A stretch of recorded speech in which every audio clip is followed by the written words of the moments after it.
Certo, pessoal? Feliz segunda-feira para vocês. E também feliz Páscoa atrasada. Espero que vocês tenham tido um ótimo final de semana de Páscoa. Eu com certeza tive. Ele ressuscitou, de fato. Eu tinha deixado de comer glúten, então isso significou nada de pão durante toda a quaresma. Também deixei de comer doces. Então ontem eu me esbaldei completamente para dizer o mínimo. Bolo, biscoitos, lasanha, o que você imaginar. Foi maravilhoso.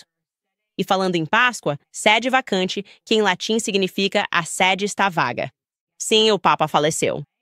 Vamos falar sobre isso, obviamente. Além disso, caso você tenha perdido, Rosie Bart, depois do nosso programa de quinta-feira, fez um pedido de desculpas por ter dito que ia me dar um soco. Então vamos falar sobre isso. Mas antes, estou completamente envolvida pelas atualizações do caso Ryan e Blake. Acho que muita gente pode ter perdido porque era fim de semana de Páscoa e todos estávamos passando tempo com a família e fazendo coisas mais importantes. Mas caso você tenha perdido o que aconteceu na sexta-feira, o caso agora está resolvido. E é muito mais feio e mais psicótico do que qualquer um de nós poderia imaginar. Basicamente, ela foi pega entrando com um processo falso. Papa tropeçando. Isso com certeza deve ser crime de colarinho branco. Vamos começar. Bem-vindos de volta ao Candice.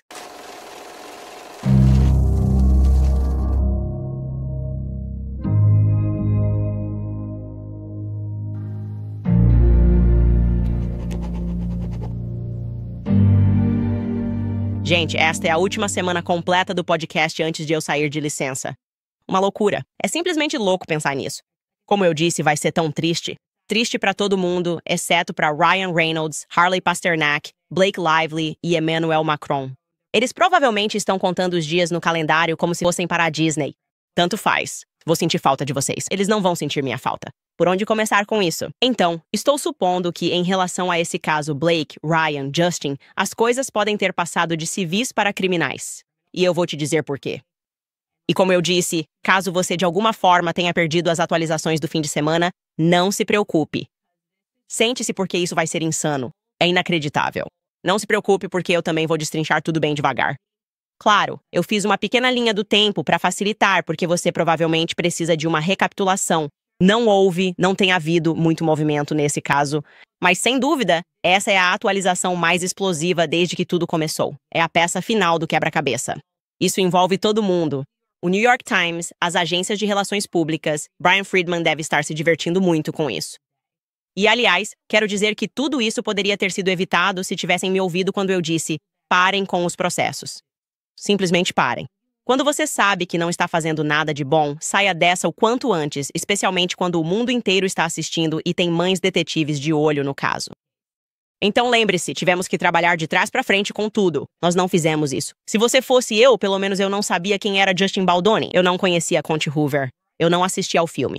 Eu só vi um processo maluco sendo aberto, uma queixa no CRD. Parecia suspeito, suave estranho. Eu não sou muito ligada ao movimento Me Too. E então tivemos meio que voltar atrás, tipo, espera, o que aconteceu?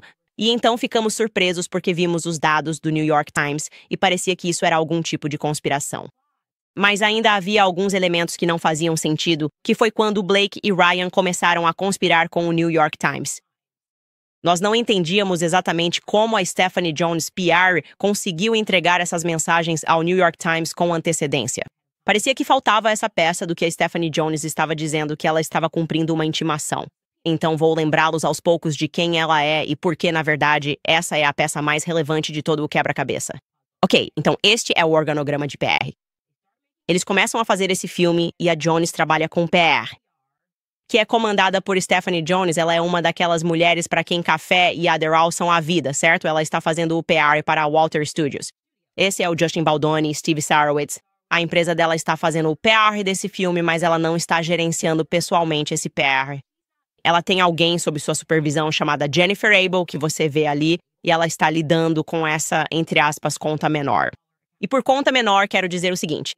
Enquanto Stephanie Jones está por aí voando com Jeff Bezos e sua futura esposa, Jennifer Abel está lidando com essa conta pequenininha que só rende $20 mil por mês para a empresa. Jennifer Abel decide que quer sair dessa empresa e abrir sua própria firma. Justin Baldoni e Steve Sarowitz dizem, vamos com você se você for independente porque você é o único que conhecemos nesta empresa e ficaremos felizes em manter sua pequena conta. E Stephanie Jones? É tipo, não, isso não vai acontecer. Eu sou Stephanie Jones. Sou casada com um figurão da WME. Ninguém abandona Stephanie. Quer dizer, estamos falando de um relacionamento tóxico com seu empregador. Não importa qual seja o motivo pelo qual alguém quer ir embora. Eles querem sair. Deixe-os ir. Adeus. Ok. Você não pode ter esse tipo de relacionamento com seus funcionários. Mas ela estava sob muita pressão e pensou, bem, isso significa que ela vai roubar mais clientes de mim? Eu sou uma Jennifer Abel. Ninguém me deixa e leva um dos meus clientes. E então, apesar do fato de Jennifer Abel ter dado aviso prévio de 6 semanas, como eu disse, ela sairia em julho. Ela disse, sabe, não vou sair até agosto para te dar tempo. Pouco antes de ela sair, Stephanie Jones a chama. Ela está com um advogado. Ela está com, sabe, alguém do nível de chefia, acho que era o CEO lá. Ela está com a segurança. E ela diz, precisamos do seu telefone porque estamos cumprindo uma intimação. E vamos pegar seu telefone pessoal. Jennifer Abel está chorando. Ela diz, tenho esse número de telefone desde o ensino médio. Como assim? Tem todas as minhas fotos, meu Facebook, tudo. E ela diz, não, entregue seu telefone agora mesmo. É assim que vai ser, ok? Ela entrega o telefone e pronto. De repente, essas mensagens de texto que estavam no telefone pessoal de Jennifer Abel acabam no New York Times. Eu precisava te contar esse contexto porque você precisa lembrar por que isso é tão importante. Agora, a pergunta de $1 milhão para todos nós que estávamos acompanhando isso era: com qual intimação Stephanie Jones estava cumprindo? Não havia nenhum processo judicial. Isso aconteceu em agosto, certo? Não houve nenhum processo até dezembro. Com qual intimação ela estava cumprindo? Bem, finalmente temos nossa resposta e ela é absolutamente chocante. Olha essa manchete. Diz assim, isso está no Daily, revelada a tática jurídica super suspeita de Blake Lively, que deu início à guerra com Justin Baldoni antes mesmo de ele ter qualquer ideia do que estava acontecendo, certo? Agora vou contar para vocês como eles conseguiram esse truque e é ainda mais insano e há ainda mais mentiras sendo contadas por cima disso. Então, criamos essa nova linha do tempo para que vocês entendam isso. Em 10 de julho de 2024, Jennifer Abel entrega sua carta de demissão. Ela deveria sair em 23 de agosto. No dia 21 de agosto é quando Stephanie Jones confisca o telefone de Jennifer Abel. Ok, vamos pular o dia 29 de agosto porque vamos falar disso depois. Então, em 27 de setembro, uma ação judicial fraudulenta é aberta. Agora, de que ação judicial fraudulenta estamos falando? Quero avançar um pouco e mostrar isso para vocês porque o que aconteceu, e vou dizer, agora sou eu interpretando a situação, foi que eles pegaram o telefone dela, eles iam entregar para o The New York Times e então alguém do grupo, talvez o Ryan Reynolds, acho que foi o Ryan Reynolds, diz, ei, isso foi legal? Nós temos as mensagens e vamos divulgar para a imprensa e vamos lutar contra isso no New York Times, mas tipo, podemos nos meter em encrenca? E aí todo mundo ficou desesperado nos bastidores e disseram, caramba, precisamos fingir que existe uma intimação de verdade. Caso contrário, talvez você simplesmente tenha roubado o telefone do seu funcionário e agora estamos prestes a ir ao New York Times. Então, eles encontraram um advogado para aconselhá-los e dizer-lhes como entrar com um processo falso para que pudessem usar esse processo falso para fingir que pegaram legalmente o telefone de Jennifer Abel. Ok. Então, eles encontram uma mulher e, de alguma forma, encontram uma advogada, Samantha Katz. Ela é a idiota que se envolveu. Ela tem cara de idiota, certo? Ela parece uma idiota. Decide se envolver nessa trama. Esta é a pessoa desconhecida para quem ela trabalha na Manette, Phillips & Phillips, que fica na cidade de Nova York. E ela, junto com seus clientes, arquitetou a entrada desse processo, que até a semana passada ninguém conseguia encontrar. E eu vou te dizer por quê, porque olha só isso. O autor do processo é Van Zandt Incorporated. Essa é uma LLC que pertence a Blake Reynolds e que ninguém saberia procurar. Vamos entrar mais em detalhes sobre isso, certo? E algumas coisas que você deve saber sobre o processo Van Zandt. Você está olhando bem aqui. Não há réus listados. Diz apenas que o processo lista 10 Jones Does. Então eles não listaram nenhum réu. É como se 10 pessoas anônimas estivessem entrando com uma ação judicial contra. Nós somos a Van Zandt LLC. A linguagem usada no processo é intencionalmente vaga porque eles nunca quiseram que o público a encontrasse. Ok, eles nunca querem que isso seja encontrado. De novo, eles estão tentando trabalhar de trás para frente para legitimar algo que provavelmente roubaram. Então vou ler para vocês diretamente deste processo fraudulento. O texto acusa os 10 Jones Does de, abre aspas, terem participado e poderem continuar a participar de esforços para prejudicar o autor, incluindo deixar de agir no melhor interesse do autor, tomar ações em benefício próprio às custas do autor, deixar de se comunicar livremente com o autor sobre questões que impactam os negócios e a reputação do autor, além de divulgar a terceiros e não manter estritamente confidenciais as informações confidenciais e/ou privadas do autor. Isso são apenas palavras, como se Samantha Katz, estivesse apenas digitando palavras para que pudessem protocolar um processo que nunca tiveram a intenção de levar adiante, apenas de desistir depois, por quê? Por algum motivo, talvez haja uma relação pessoal ali. Ela está tentando ajudar Stephanie Jones, Ryan e Blake a legitimar esse telefone, que eles apreenderam de Jennifer Abel e com o qual estão prestes a ir para a grande mídia junto com o New York Times. E o mais rápido que ela consegue processar é 1 mês depois que eles já pegaram o telefone. Eles entraram com essa ação em setembro, no final de setembro, em 27 de setembro, 2024. Isso então permite para que vocês entendam que então permite que eles deem isso. Qualquer advogado nesse ponto pode simplesmente escrever uma intimação, certo? Então, a maneira como as intimações funcionam, só para lembrar vocês, lembrem-se de que recebi aquela intimação maluca sobre o processo do Kanye. Certo, então alguém entrou com uma ação judicial contra Kanye, então o advogado deles escreveu uma intimação, e claro, uma pessoa normal não iria cumprir uma intimação ridícula. Então não estou cumprindo isso. Vou embora, boa sorte para conseguir que um juiz assine isso. Você não vai receber 5 anos dos meus registros telefônicos porque teve que assistir ao Batman com Kanye West. Isso é como se eu não estivesse cumprindo aquilo, certo? Mas Stephanie, é claro, tentou fingir que estava de acordo. Mas tudo isso estava sendo feito ao contrário. Ela já tinha pegado o telefone. E é por isso que ela nunca quis mostrar essa intimação a ninguém. Certo, é por isso que ela estava estranha. Cauteloso. Eles não responderam ao processo porque o atingiram de propósito, pois é uma farsa. Agora vamos falar sobre a Van Zandt Incorporated, a autora listada e que eles nunca quiseram que pudéssemos descobrir. Então, a Van Zandt Incorporated tem um endereço listado na cidade de Nova York, 888 7ª Avenida. Louco. Eu trabalhei nesse prédio por 4 anos. Eu literalmente trabalhei exatamente onde isso fica. Eu costumava trabalhar com private equity exatamente nesse prédio. Então está listado como 888 7th Avenue. Você pode ver que está escrito Blake Reynolds Van Zandt Incorporated. Ela foi constituída em Delaware. Isso é muito típico de uma LLC. Diz que o tipo de negócio em que eles estão envolvidos é entretenimento. Demos uma olhada nisso e parece que a empresa está trabalhando para eles. É ML Skyler? Vou ter que pesquisar sobre isso. Acho que é como a ML Company ou algo assim. Sim, ML Company. E você pode ver que o agente que eles listaram aqui, que está disposto a aceitar o serviço em nome desta LLC, é Eric Binder. Ok, então o único negócio, quando você olha esses documentos da Van Zandt Incorporate, é aqui que a coisa vai ficar louca. O único negócio registrado como concluído foi o recebimento de 2 importantes envios. Envios de móveis, tecidos e portas. Certo? Foi enviado para a casa do Blake e da Ryan, no condado de Westchester. Agora, por que eles usariam uma LLC para conseguir isso para a Blake? Honestamente, isso é meio que sonegação fiscal, para ser sincero, a menos que eles tenham um escritório de onde trabalham, o que até poderiam ter na casa deles em Westchester, mas eles são atores e artistas. Então, é difícil para mim imaginar que eles realmente façam isso. Eles estão passando isso por uma LLC para obter benefício fiscal. Provavelmente estão apenas fazendo reformas em suas casas. Quem sabe? Eu não sou agente da Receita, mas isso é uma coisa realmente estúpida de se fazer. Mas eles estão passando isso pela empresa deles. Eles receberam tecidos e portas na casa deles em Westchester.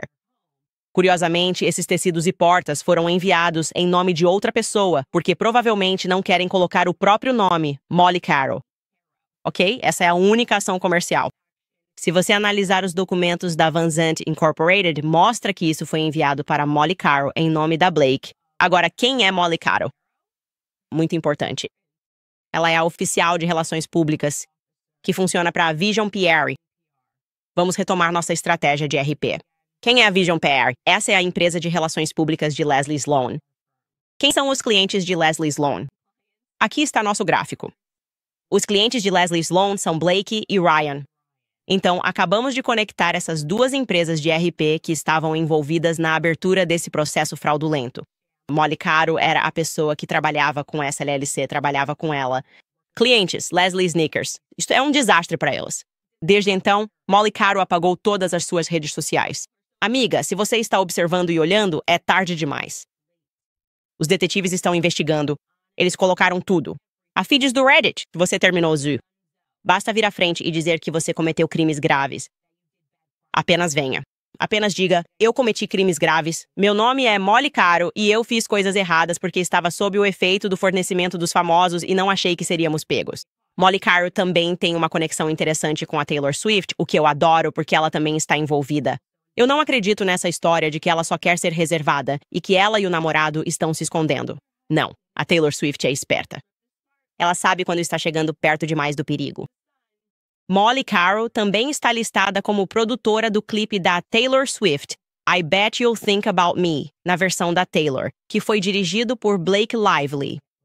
E Molly Caro também aparece como figurante no curta-metragem All Too Well, que foi outra música da Taylor Swift, ambos dirigidos por Blake Lively. Então há uma conexão aqui entre todos os jogadores que vimos envolvidos e esse processo fraudulento. Esses são apenas os fatos. Ok. Caso encerrado, meus amigos. Temos Leslie Sloan PR, Vision PR, ou melhor, sua empresa de RP, Vision PR, em conluio com Stephanie Jones PR. E eles entraram com esse processo falso porque estão dizendo, droga, pegamos esse telefone e recebemos essas mensagens, mas temos que ter certeza de que é tudo verdade. E então eles conseguiram que essa mulher, Samantha Katz, entrasse com esse processo o mais rápido possível. Porque assim eles poderiam fingir publicamente que Stephanie Jones estava apenas cumprindo uma intimação. Não, você não estava apenas cumprindo a intimação. Você fez algo perverso com sua ex-funcionária porque você é louca. Você é uma pessoa insana, entendeu? Porque você acha que seus funcionários são escravos e que eles não podem sair. Você nunca me deixa. Eu vou acabar com você na sua saída. E então você conspirou com o New York Times. E ainda precisamos descobrir quem era amigo de Rogan Tuhey. Mas não há dúvida de que isso começou em outubro, enquanto fingiam que tinham essas mensagens porque estavam agindo sob intimação. Então vamos apenas olhar para essa nova linha do tempo, porque o interessante é que isso me fez pensar. Eu disse primeiro que havia um ângulo de álibi aqui. E o que inicialmente me fez pensar que eles estavam trabalhando em um álibi e tentando voltar no tempo foram aquelas mensagens de texto suspeitas. Vocês se lembram daquelas mensagens de texto suspeitas? Entre Ryan e Leslie Sloan. E ela começa e diz, ei, é o Les. E eu fico tipo, isso é estranho. E então Ryan faz todo esse esforço para dizer, não vamos responder ao PR nem nos envolver. Estas são as mensagens. Elas foram enviadas em 29 de agosto. Tudo bem. E ele não respondeu sobre o artigo que saiu sobre o cunhado de Blake Lively. Então ele escreve isso. Obrigado por enviar. Ele está dizendo isso para Leslie Sloan. É imprescindível que fiquemos em silêncio sobre tudo e não falemos com ninguém. Como mencionei na Dinamarca antes da estreia de Blake, não fale com ninguém sobre nenhum desses ataques a Blake. Só estou confirmando que você não fez isso em nenhum momento, certo? Acho fofo o Bart ter dito isso, mas a única coisa a fazer agora é permanecer em silêncio. E eu vi essa mensagem e a apresentei para vocês. Acho que foi lá em fevereiro e eu disse, isso é um álibi. Eles já tinham feito algo muito ruim e estavam tentando agir de forma retroativa, caso as mensagens deles fossem solicitadas por intimação. Então isso é 29 de agosto. Agora vamos encaixar isso na linha do tempo para que vocês percebam o quanto o Ryan e todos os outros estão envolvidos nisso. Então essa é a nova linha do tempo. Então sim, você tem Jennifer Abel entregando sua carta de demissão em 10 de julho. Stephanie Jones pega o telefone dela em 21 de agosto. Ryan envia a mensagem do álibi apenas uma semana depois, em 29 de agosto. Ele diz algo como, não fale com a imprensa. Não, eles deram isso para o New York Times. 27 de setembro é o mais rápido que eles conseguiram soltar aquele processo fajuto. Então isso aconteceu depois que ela pegou o telefone. No dia 1º de outubro é quando a intimação de fato foi emitida, porque você precisa do processo primeiro e então pode dizer, haha, temos uma intimação. Então, o mais rápido que Samantha Katz conseguiu fazer isso foi cerca de 5 dias ou 4 dias depois do ocorrido. Então, novamente, muito depois de ela ter pego aquele telefone, e é por isso que eles se recusaram a nos mostrar a intimação literal de fato, e também porque o escritório de advocacia pode estar com grandes problemas. No dia 31 de outubro foi quando conseguimos rastrear aqueles metadados do New York Times. Depois você tem o dia 10 de outubro, sobre o qual vamos falar. Acabei de te dizer que o endereço que está listado, o endereço que aparece na Van Zandt LLC, é 888 7ª Avenida, em Nova York. Bem, adivinha só? Também descobrimos que no dia 10 de dezembro, Liz Plank, que eu te disse claramente que Ryan estava oferecendo algo a ela por trás. Liz Plank arquiva documentos para atualizar a Liz Plank Productions para podcasting em 10 de dezembro. Ok. E agora ela está usando o agente Ryan e Blake. Aqui está o endereço. Olha isso, incrível. Liz Plank, olha isso. Liz Plank, olha o endereço do novo empresário dela, 888 7ª Avenida, 4º andar. Este mesmo endereço exato da Van Zandt Incorporated. Então, basicamente, temos os melhores instintos de todos os tempos. Como se estivéssemos certos sobre tudo. Liz Plank sabia que isso aconteceria e o vendeu porque Ryan lhe ofereceu algo em termos de produção e podcasting. Exatamente a mesma manobra que Conte Hoover fez. Eles estavam oferecendo a eles todas essas coisas para transformar. E essa é a parte mais louca. Preparar? Sobre Justin Baldoni. Tipo, eu queria que tivesse um vilão nessa história. Eu queria que fosse assim. Eu não sei. Eles estavam fazendo tudo isso para ir atrás do Ari Emanuel, tipo 2 jogadores poderosos indo um contra o outro e sendo psicóticos. Eles só estavam tentando esmagar uma borboleta que estava pousada numa flor. Isso é insano. Não deixe isso passar despercebido. Não se esqueça, tudo isso foi para derrubar a pessoa mais legal do mundo. Eles só pensam, estou embriagado de poder e posso fazer isso. E é isso que vamos fazer. Vamos conspirar com o New York Times. Vamos entrar com processos falsos. Vamos conseguir intimações. Vamos colocar tudo por escrito. Stephanie Jones estava motivada por querer ir atrás de um ex-funcionário, o que dou um pouco mais de crédito. É um pouco mais sensato, né? O Blake estava tipo, isso não pode ser uma imprensa real contra mim. Todo mundo me ama. Um pouco de crédito aí também. Ela é motivada por pura estupidez. Mas Ryan Reynolds, esse sim é mau. Ele é o máximo. O vilão dessa história, certo? Porque você sabe que é ele quem está orquestrando tudo isso. Ele está comprando a Liz. Meu agente vai te ajudar. Avenida 887, prédio chique. Meu agente vai te ajudar. Tudo o que você precisa saber é que estamos prestes a entrar com esse processo em 10 dias, porque ela fez isso no dia 10 de dezembro. Então, isso significa que a Liz Plank sabia que o registro do CRD sairia 10 dias depois. E um dia antes do registro do CRD ser divulgado, eles desistiram do processo falso deles. Nunca mais falaram sobre isso. Mas agora isso está vindo à tona. Por quê? Porque Stephanie Jones está sendo processada e ela continua sustentando essa mentira de que estava cumprindo uma intimação. Bem, na verdade, Stephanie, você está mentindo. Porque nós temos a linha do tempo. Sabemos quando você pegou o telefone dela em comparação com quando aquela intimação foi realmente assinada. E o motivo de ela estar guardando essa intimação a 7 chaves é porque Samantha Katz vai haver algum tipo de relação pessoal ali. E ela está tentando proteger aquele escritório de advocacia, e eu vou te dizer o porquê. Porque liguei para Noah. Sabe, Noah é meu advogado e tem que atender todas as minhas ligações, certo? E você sabe, a mesma coisa que ele sempre diz é que eu não faço parte desse processo. Sim, nós entendemos, Noah. Mas eu sou. Então me diga o que vai acontecer, porque isso agora deve levar à criminalidade. Certo? Você não pode roubar o telefone de alguém e depois tentar legitimá-lo. E é por isso que as pessoas odeiam os ricos. Quero deixar bem claro porque eles fazem roubo de uma maneira diferente. Por exemplo, se você fosse uma pessoa pobre e roubasse uma barra de Snickers em um posto de gasolina, você seria preso. Mas, assim como você, Stephanie Jones tem dinheiro e riqueza para roubar. E o que vai acontecer? Ela tem que ir para a cadeia. Isto é crime de colarinho branco. Na minha opinião pessoal, todos eles deveriam passar um tempo na cadeia. Não estou dizendo para jogar a chave fora.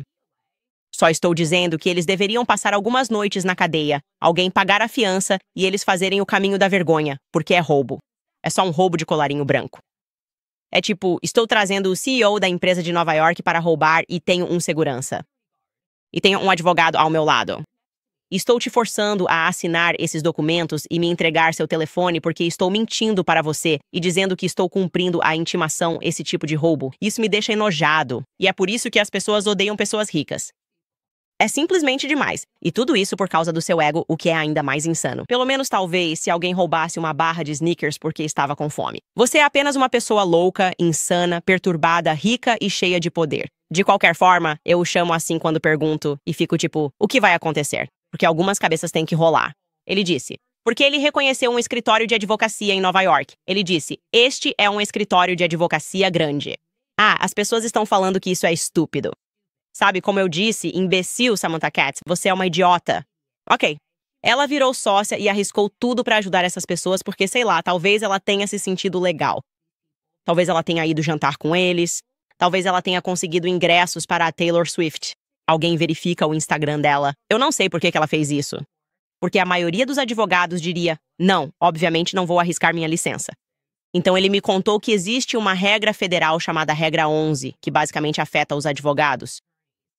Se um advogado assina conscientemente um processo sem fundamento, ele se complica, porque ao assinar qualquer documento, ele está atestando ao tribunal que esse processo é legítimo, que tem fundamentos jurídicos legítimos, não é frívolo, etc. Certo? E a regra federal 11 também descreve o quê? Esses requisitos específicos são para assinaturas, petições e podem impor sanções se um advogado se envolver em má conduta ou má fé, um advogado pode até perder sua licença para exercer a advocacia. Então, como eu disse, é por isso que eles estão escondendo isso. Os tribunais levam isso muito a sério porque querem impedir esse tipo de conduta fora dos tribunais. E o que ele está dizendo é que Nova York tem uma regra semelhante, conhecida como Parte 130, onde o tribunal pode impor sanções a advogados ou partes por conduta frívola. E é sobre isso que eles estão sendo tão discretos. Sobre Jennifer Abel, bem, eu vou te dizer o que ela pode fazer. Agora ela pode seguir pelo caminho criminal se quiser. Ela teve na prática seu telefone roubado pelo empregador sob o pretexto de legitimidade, em um estado que, aliás, não brinca com esse tipo de coisa. A Califórnia tem leis muito rigorosas sobre privacidade do consumidor que protegem os funcionários. Seu empregador não pode simplesmente vasculhar seu telefone e pegar coisas só porque quer. E estou ouvindo que ela está considerando seguir esse caminho legal e espero que ela faça isso. Eu só preciso que alguém vá para a prisão. De verdade. E aqui está o que eu vou dizer para concluir. Se todo mundo tivesse resolvido quando eu disse para resolver, o que simplesmente não poderia acontecer porque todos aqui envolvidos são narcisistas, ninguém estaria nessa situação, mas ninguém nunca me escuta. Ah, e eu preciso contar uma coisa rapidinho para vocês antes de entrarmos nos patrocinadores. Alguém também me apontou há quanto tempo o Ryan tem sido um psicopata. Lembram que eu li para vocês aquele e-mail que veio da professora dele que disse que ele tinha problemas muito sérios quando era jovem? E falou sobre como ele foi expulso da aula de teatro e que ele fingia chorar e fazia todas essas coisas perturbadas. Pois é, alguém descobriu que o Ryan também colocou fogo na escola dele e se gabou disso anos depois, porque ele estava naquela fase de todo mundo acha o Ryan incrível, e nenhum de nós percebeu que ele era um psicopata. E este é um artigo real que foi publicado no Arizona Daily Star. Diz assim, Ryan Reynolds é engraçado até quando está falando sério. E contar a história dele refletindo sobre o fato de que, antes de tudo, ele foi reprovado em uma aula de teatro do ensino médio porque faltava às aulas e estava lidando com todo esse drama pessoal. Eu suponho que isso esteja relacionado ao pai dele, porque já confirmamos que ele tinha muitos problemas com o pai. Mas ele disse que realmente colocou fogo em uma árvore. Isso está vindo do próprio Ryan. Admite que colocou fogo em uma árvore, o que levou o prédio a pegar fogo, e ele disse, ninguém descobriu que fui eu. E eu acho que o prazo de prescrição já expirou. E eu só espero que, sabe, eu não descubra depois que algum pobre coitado passou um tempo na cadeia por isso. Não é um comportamento normal, é só o que eu vou dizer. Estou te dizendo, aquele professor estava absolutamente certo.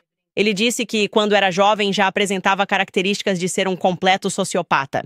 E eu acho que ele mente o tempo todo sobre as coisas e busca destruir pessoas e coisas. E eu deveria me preocupar, mas não me preocupo, porque eu simplesmente vejo através dele.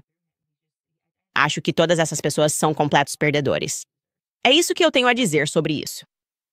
Enfim, pessoal, vamos para um pouco de publicidade. Vocês sabem, eu absolutamente amo a Preborn. Vivemos em uma cultura que diz às mulheres que a maternidade é um fardo, que escolher a vida é o fim da liberdade delas, e isso não poderia ser uma mentira maior. Pode acreditar em mim, ok? Eu estou sempre grávida. A Preborn é a maior organização pró-vida do país que defende a verdade. Eles acreditam que as mulheres merecem algo melhor do que o aborto e provam isso todos os dias através de ultrassons gratuitos e cuidados compassivos por até 2 anos após o nascimento do bebê. A Preborn está ajudando mulheres a enxergarem sua força, seu valor, seu futuro, porque quando uma mulher vê seu bebê no ultrassom pela primeira vez, ela tem o dobro de chance de escolher a vida. Não porque alguém a obrigou, mas porque ela pode ver a verdade por si mesma. Capacitar mulheres a tomarem decisões informadas e mostrar que não estarão sozinhas. Para contribuir com essa organização incrível, discar *250 e dizer a palavra-chave bebê. É *250BB, ou você pode doar com segurança em preborn.com/candice. É preborn.com/candice. E também, se você está crescendo de tamanho como eu, ou simplesmente é alguém que valoriza o sono em geral, então você precisa conhecer a Cozy Earth. É outra das minhas empresas favoritas. Recentemente comecei a usar os lençóis da Cozy Earth e nunca dormi tão bem. Você vai querer garantir um bom descanso, noites confortáveis de sono, especialmente grávida de 9 meses. Esses lençóis são incríveis, é como dormir em uma nuvem. Eles são feitos de um tecido de bambu super macio e respirável que, de alguma forma, me mantém fresca à noite quando estou com calor e aquecida. A Cozy Earth não é só sobre roupa de cama. Eles também têm pijamas. Eles têm um toque incrivelmente macio, como manteiga. Não grudam no corpo se você estiver com calor. É o luxo que você nem sabia que precisava, especialmente agora. A Cozy Earth preza pela qualidade. Você recebe uma garantia de 10 anos e um teste de sono de 100 noites. Então, se você não se apaixonar, o que com certeza vai acontecer, não se preocupe. Você pode devolvê-los sem problemas. Priorize o seu sono agora mesmo. Visite a Cozy e use meu código exclusivo Candice para ganhar 40% de desconto nos lençóis, toalhas, pijamas e muito mais da Cozy Earth. Mais uma vez, é Cozy, código Candice. E se você receber uma pesquisa após a compra, não deixe de dizer que ficou sabendo por este programa. Certo? A sede está vacante? A sede está vacante. Eu disse para vocês, isso é latim. O assento está vago. Sobre o que estamos falando? Obviamente, a menos que você tenha vivido em uma caverna, já ouviu a notícia de que o Papa Francisco faleceu. E o momento disso, você sabe, sendo na segunda-feira de Páscoa. E, obviamente, há muitas reações por toda a internet. Eu vou te passar os fatos. Ele morreu aos 88 anos de idade. Obviamente, sabíamos que o Papa Francisco estava doente. Ele foi o primeiro Papa latino-americano da história. Ele faleceu justamente nesta manhã. Os sinos tocaram nas igrejas de sua terra natal, a Argentina, de onde ele era até as Filipinas, por toda Roma. E foi noticiado que ele faleceu às 7h35 da manhã. Agora, como eu disse, houve muitas emoções em relação a isso, muitas pessoas comentando. E essa é a realidade. Aqui está o que me disseram. Eu me sinto despreparado para falar sobre o assunto. E há muitas opiniões, obviamente, desde as mais liberais até as mais conservadoras. Pessoas que ficaram felizes com o que ele fez, pessoas que ficaram desapontadas. Quando eu estava estudando para me tornar católico, tinha 2 padres ingleses rabugentos que viviam me dando sermão. Uma das coisas que eles diziam de forma muito clara era que quando se trata da família católica, deve sempre haver uma corrente de profunda reverência e respeito mútuo. Obviamente, estamos falando do Papa aqui. Então, você precisa garantir que está falando das coisas com respeito. E eu entendi isso como, sabe, na sua família, às vezes quando você está desabafando sobre alguma coisa, tipo sua irmã, seu primo. Minha irmã está me deixando louco. Mas aí, se seus amigos entram no coro e dizem, sua irmã é isso, você responde, não fale assim da minha irmã. Sabe, acho que é uma daquelas coisas em que as pessoas deveriam entender que estamos falando do Papa. Este é o Papa de quem estamos falando. E é uma posição que deve ser respeitada. E olhamos para o futuro, rezamos por ele, rezamos por sua alma, obviamente. E, aliás, aconteceram tantas coisas incríveis neste ano. E ao sairmos da quaresma, tempo de penitência, e ele ressuscitou, não posso deixar de comentar o quanto a igreja está crescendo, a igreja católica está crescendo. Estou falando de toda a Europa. Parece haver quase um movimento reacionário acontecendo. Está sendo noticiado na grande mídia, em todos os lugares que as pessoas estão sendo atraídas especificamente pela liturgia em latim, que é algo, você sabe, que ele reduziu significativamente enquanto era o Papa, e ainda assim o oposto está acontecendo, onde as pessoas estão sendo atraídas para a Igreja Latina. E mal terminei de dizer isso no Twitter ou no X, seja lá como se chama agora, o New York Post fez uma matéria inteira falando exatamente sobre isso. Sobre como em todo o Cinturão Sul você está vendo, e esse é o título do artigo, jovens se convertendo em massa ao catolicismo, impulsionados pela pandemia, pela internet e por alternativas frouxas. E é definitivamente um artigo que vale a pena ler. Se você tiver tempo, pode procurar por ele. Eles conversaram com cerca de 4 pessoas diferentes que estavam sendo crismadas ou que haviam se convertido do protestantismo e perguntaram o que as estava atraindo. O artigo destaca o fato de que, em algumas dioceses, como em Fort Worth, houve um aumento de 75%. Estamos vendo exatamente a mesma coisa em Nashville. Estamos percebendo que a geração Z, de modo geral, parece estar se voltando para um estilo de vida mais tradicional. Seja falando sobre o interesse deles em querer se casar mais jovens, serem muito conscientes sobre o que comem, ou o interesse em agricultura. O fato de a Baldoni Farm ser uma conta tão grande no Instagram e o que ela realmente vende é um estilo de vida tradicional. Os membros da geração Z estão definitivamente se afastando, e ter tantos novos convertidos é uma bênção. E ver essa direção e o que está contribuindo para isso, eu acho, e isso é novamente a minha opinião, sinta-se à vontade para discordar, é que estamos percebendo em um nível espiritual que precisamos de autoridade. E eu acho que a geração dos anos 60 era totalmente sobre, tipo, vamos fazer o que quisermos. Sabe, meu avô sempre dizia que os hippies estragaram tudo. E eu acho que o terreno estava fértil quando se quer menos estrutura. Ou acho que o que uma pessoa me disse, e pode ter sido o meu padre de quem estou falando, meu padre inglês Ranzinza, que disse, sabe, o protestantismo foi o protesto original, certo? Foi o protesto original contra a autoridade. Você pode concordar com isso, você pode não concordar com isso. Eu gostaria de ouvir, porque sei que há muitos protestantes ouvindo isso, mas achei bastante interessante simplesmente pensar sobre isso, refletir sobre isso. E eu era protestante, obviamente, quando ouvi essas palavras. E pensei que nunca tinha realmente pensado sobre isso. Nunca tinha realmente pensado na palavra protesto nisso. Mas acho que o que aconteceu é que os frutos dessas sementes, por assim dizer, as pessoas estão olhando ao redor e pensando. As coisas parecem simplesmente fora de controle. Elas simplesmente parecem fora de controle. E percebo que, na verdade, eu preciso de autoridade e preciso de estrutura. E percebo como pai, as crianças precisam autoridade e estrutura. Eu preciso autoridade. Eu preciso de estrutura. Eu preciso de rotina. E então, quando vejo todos esses artigos surgindo sobre pessoas, elas não estão apenas sendo levadas à fé católica, mas sendo levadas à missa em latim. É assim que eu interpreto isso. E como eu disse, eu realmente gostaria de saber o que vocês pensam sobre isso e se acham que é algo bom ou não. O que vocês acham, se acham que a América precisa de mais catolicismo? Ou se você é contra, se você é como eu era há 2 anos, não posso te julgar porque eu literalmente era protestante. E você pensa, nós os católicos adoramos Maria. Eu disse todas essas coisas. Então não posso te criticar. Cada um precisa encontrar seu próprio caminho e fazer suas próprias perguntas. Mas posso te garantir que nós absolutamente não adoramos Maria.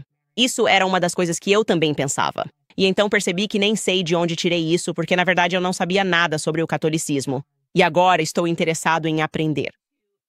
Agora vou mudar de assunto aqui porque quero falar com vocês sobre a Rosie. Quero dizer, Rosie, me escute, Rosie. Como sabemos, já falamos sobre isso, e eu tratei de forma descontraída porque estou meio confuso com os argumentos sionistas atualmente. E parece que eles passaram de tentar apresentar argumentos para agora simplesmente dizerem, nós somos a autoridade. Qualquer um que discorde aqui, você é um idiota, é burro, é gordo e feio. Acho que é mais ou menos aí que estamos com o sionismo agora. Acho que eles estão bastante chocados e irritados por terem, de alguma forma, perdido o controle do debate quando tinham tudo a seu favor, ou seja, o dinheiro, a grande mídia, os influenciadores. Não havia como eles perderem o debate sobre Israel. Sabe, eles tinham controle até sobre o TikTok aqui. E mesmo assim, algo diferente está surgindo por causa de Joe Rogan, Ian Carroll e Candace Owens, que estão simplesmente conversando com as pessoas e ouvindo. E assim estamos novamente nesse ritmo, onde parece Covid de novo, onde estamos sendo repreendidos por pessoas que não conseguem apenas apresentar um argumento moral e, em vez disso, estão ficando com raiva. E ninguém ficou mais bravo do que Rosie quando ela disse que ia me foder. Não sei se ainda temos esse clipe. Nós temos isso. Tipo, vamos tocar o que ela disse de novo. O que ela acha de Candace Owens? Monstro. Se eu vir a vadia, vou dar um nocaute nela. Ela é islâmica. Tudo o que ela diz vem diretamente da boca do povo. Obviamente, tudo se resume a isso.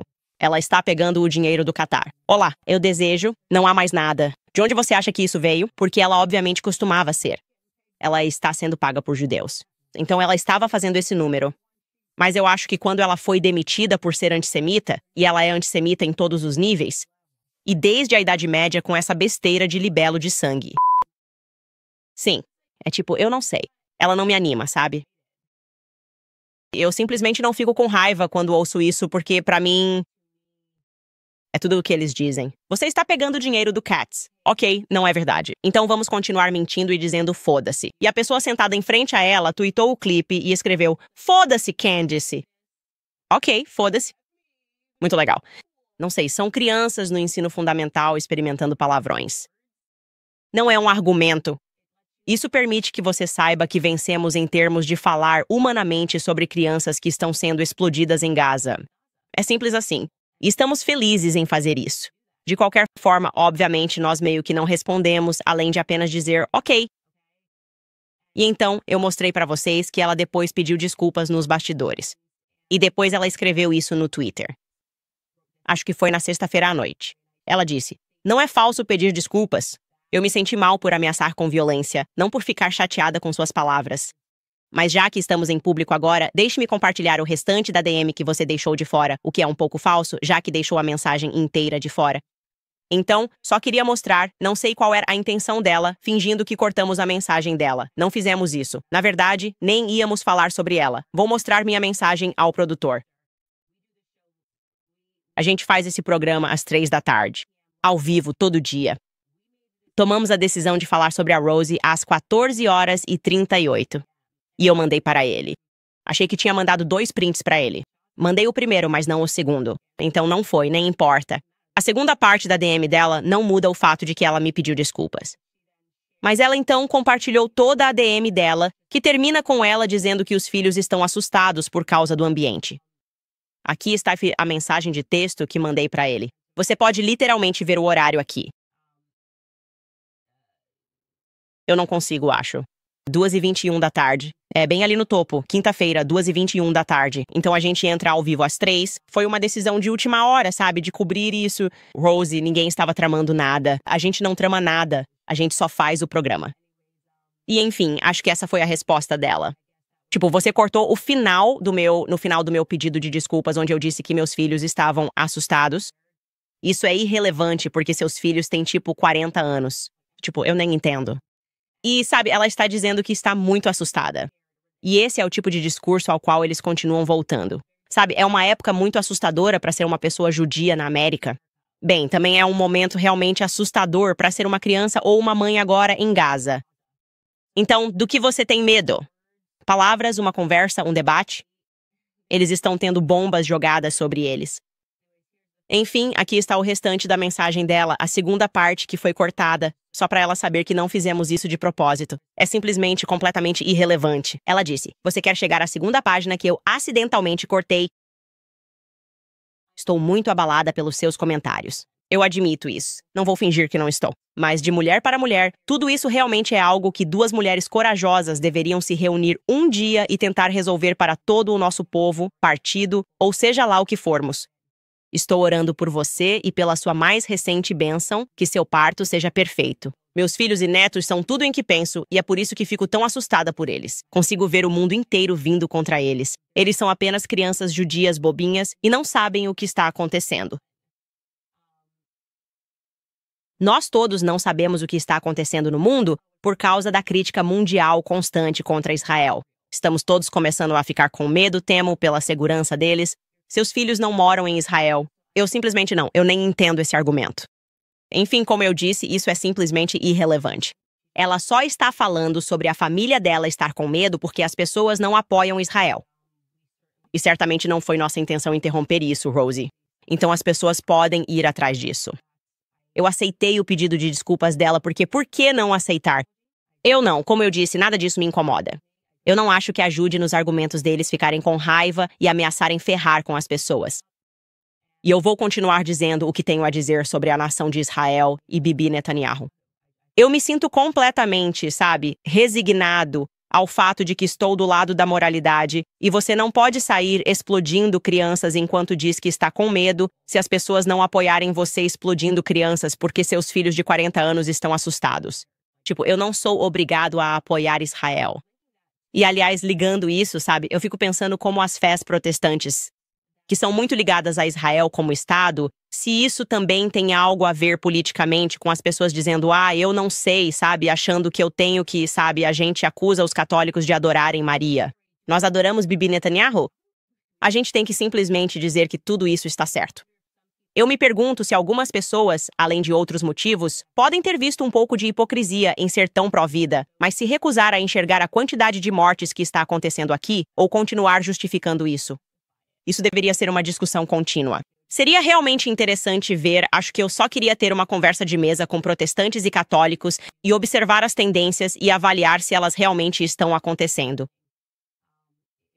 Se existe qualquer tipo de correlação. Enfim, antes de eu ler alguns dos seus comentários, primeiro vou falar sobre a Jacked Up Fitness, porque está acontecendo uma revolução fitness nos Estados Unidos e pessoas em todo lugar estão voltando a priorizar a saúde e o condicionamento físico. Mal posso esperar para voltar a levantar a quantidade de peso que eu conseguia levantar antes. É por isso que estou animado em trabalhar com a Jacked Up Fitness, cujo produto principal, o Jacked Up Pulp Rack Pro, tem tudo o que você precisa para fazer um treino completo em casa.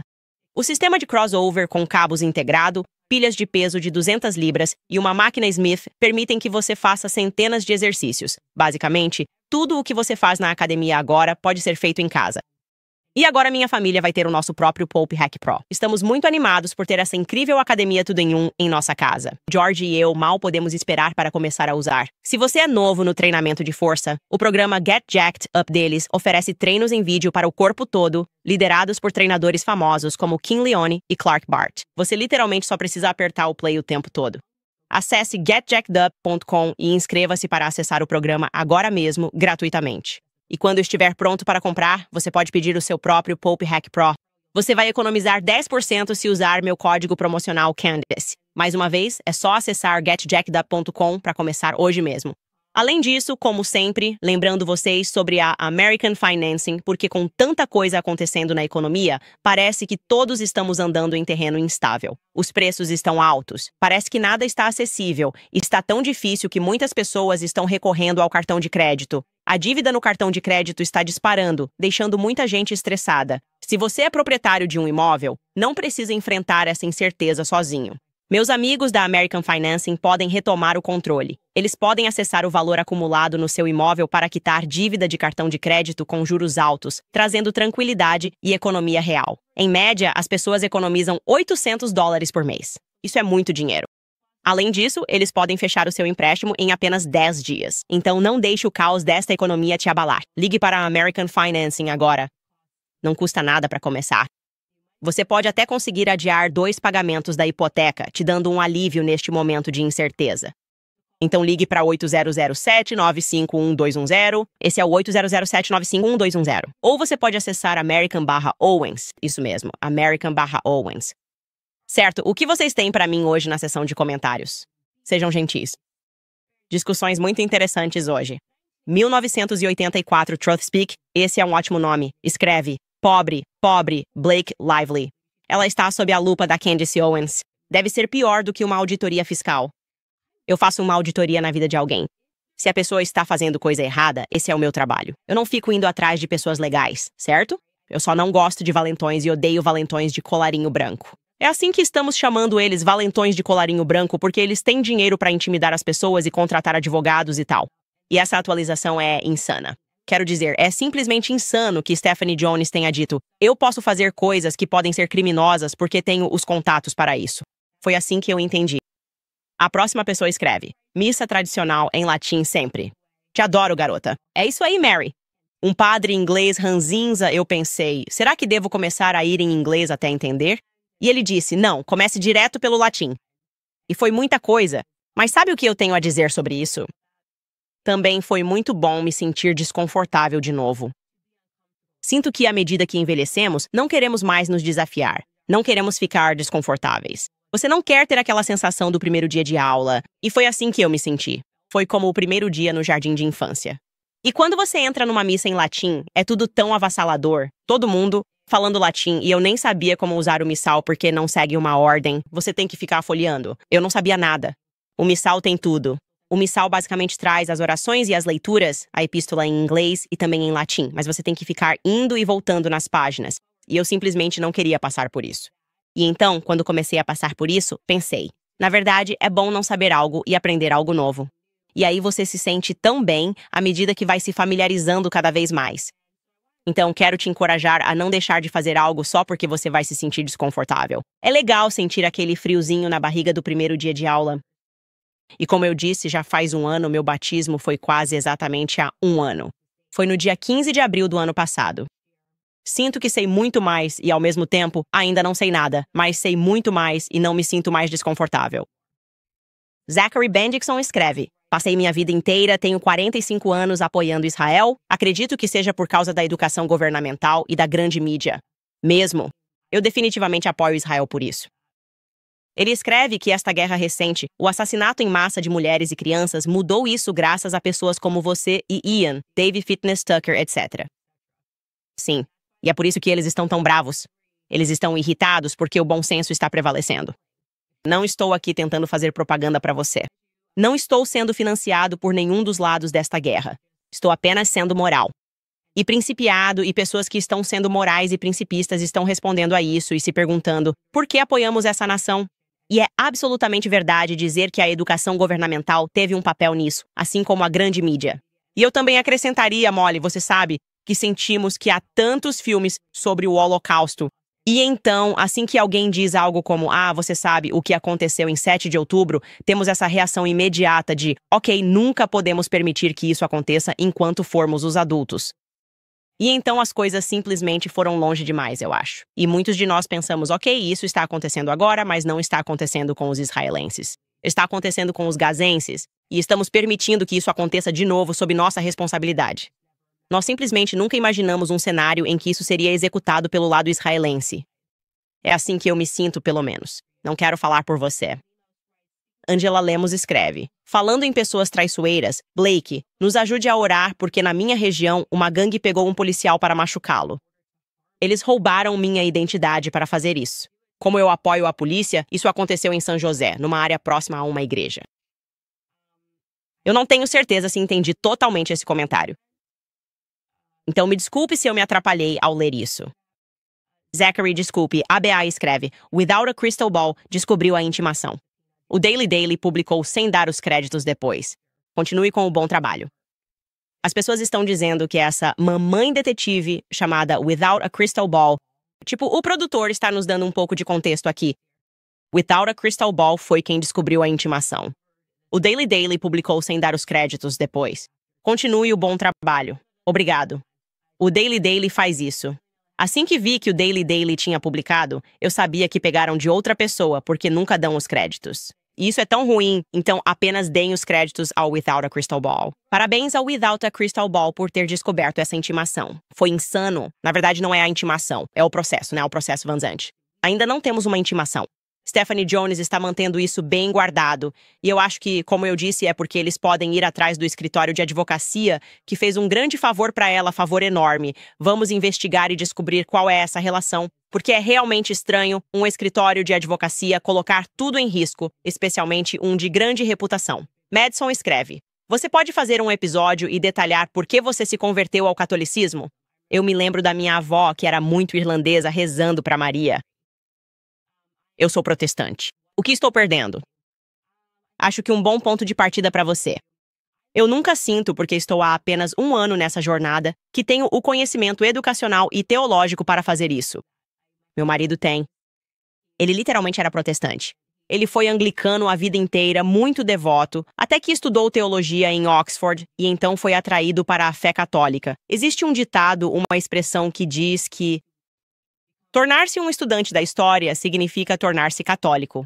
E posso te dizer que entendo isso. Quanto mais comecei a estudar história, de repente pensei, uau, a América é muito nova. E há muita coisa que estamos perdendo aqui. E eu me senti muito atraída e honestamente estava decidindo se iria para a ortodoxia ou para o catolicismo. Eu tive que sentar com meus padres rabugentos. E eu disse, por que eu não deveria ser ortodoxa? Eu estava muito em cima do muro, mas sabia que tinha terminado com o protestantismo. Mas foi um grande debate, na verdade. Meu marido teve um debate com a Ali Stuckey, que é adorável. Eu realmente gosto da Ali. Discordo dela em muitos pontos. Mas ela é realmente uma pessoa muito adorável. E ela sempre foi muito respeitosa. Mesmo que tenhamos discordâncias, ela é uma boa pessoa. E isso foi um ponto de virada para mim. E eu me lembro quando eles estavam debatendo. Você ainda pode encontrar isso no YouTube. acho que você pode encontrar no YouTube. Espero. O Daily Wire pode tê-lo retirado, mas você deve conseguir encontrá-lo. Se não no YouTube, você deve conseguir encontrá-lo no Estrondo. Acho que meu canal do Daily Wire ainda está ativo no Rumble. Então, se você for ao rumble.com e ouvir essa conversa, definitivamente eu pensei, ok, acho que há um pouco mais de história aqui.